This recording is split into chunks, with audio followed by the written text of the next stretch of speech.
This jobs and income creation program is going to help us create jobs for around 5 million young people, some working here on the ground, some working in the public sector, some in the private sector, some working in the internet, kazi mtandao, some working abroad, some doing business under nyota.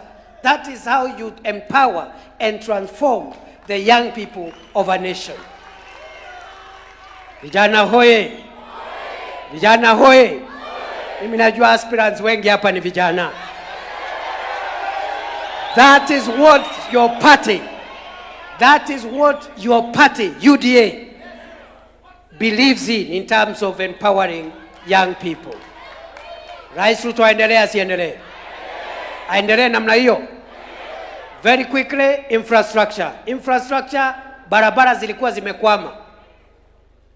When President Ruto was sworn in 2022, all the contractors on Kenyan roads had stopped working. The roads that were started in 2014, 2015 had stalled across the country.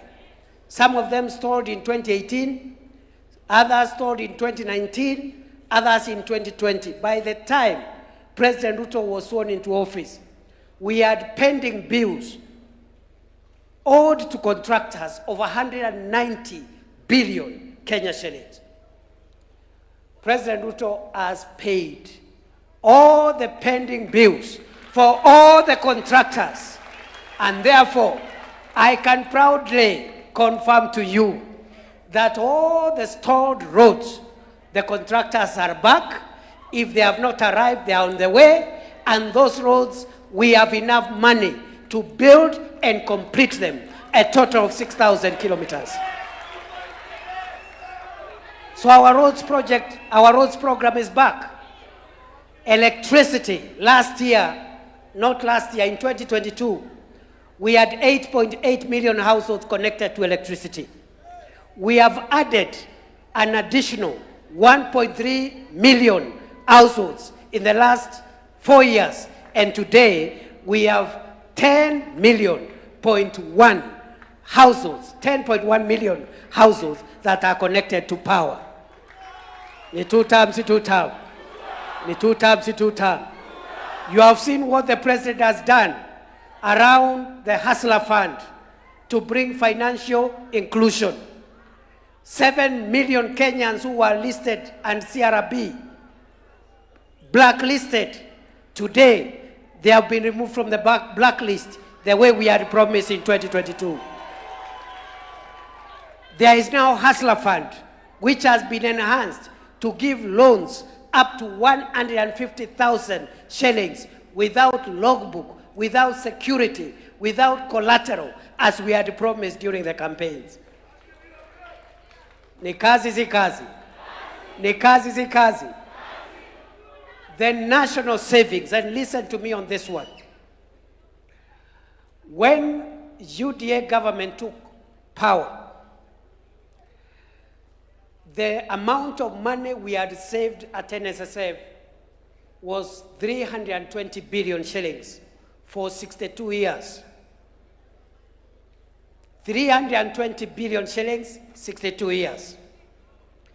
The last 2 years alone, NSSF now, the savings we have saved as Kenyans, because this is our money, has risen from 320 billion. We have doubled it. We have surpassed the double mark. We have raised an extra 350 billion.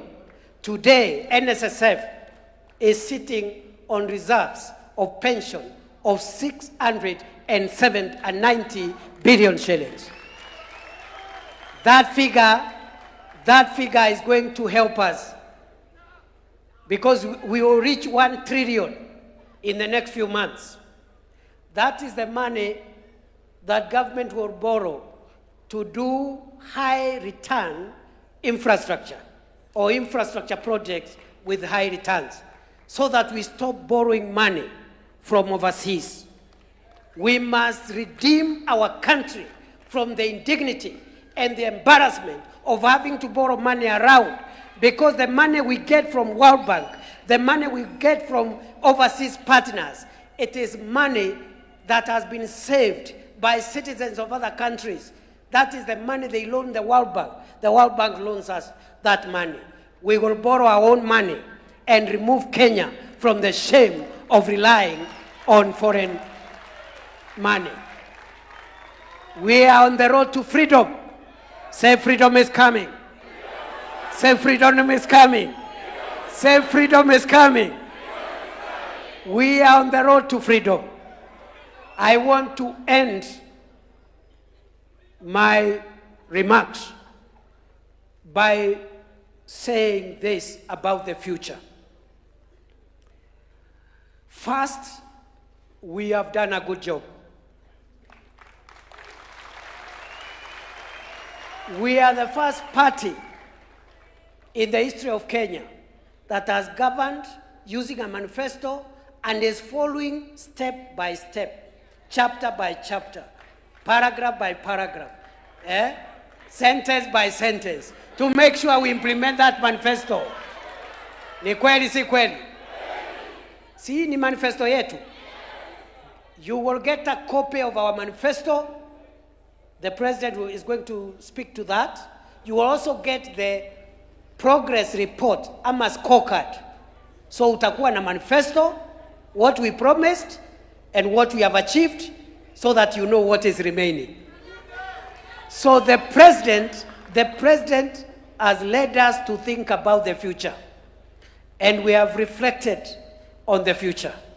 And we have come to a firm and irrevocable conclusion that it is possible to transform the economy of Kenya from third world economy status to first world economy status in one generation.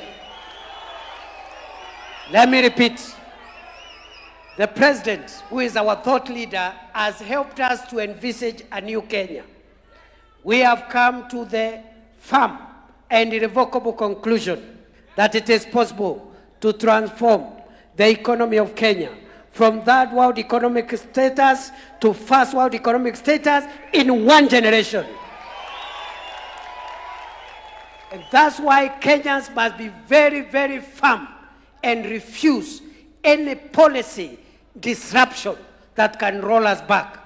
Because Africa and the developing world suffers from policy disruption.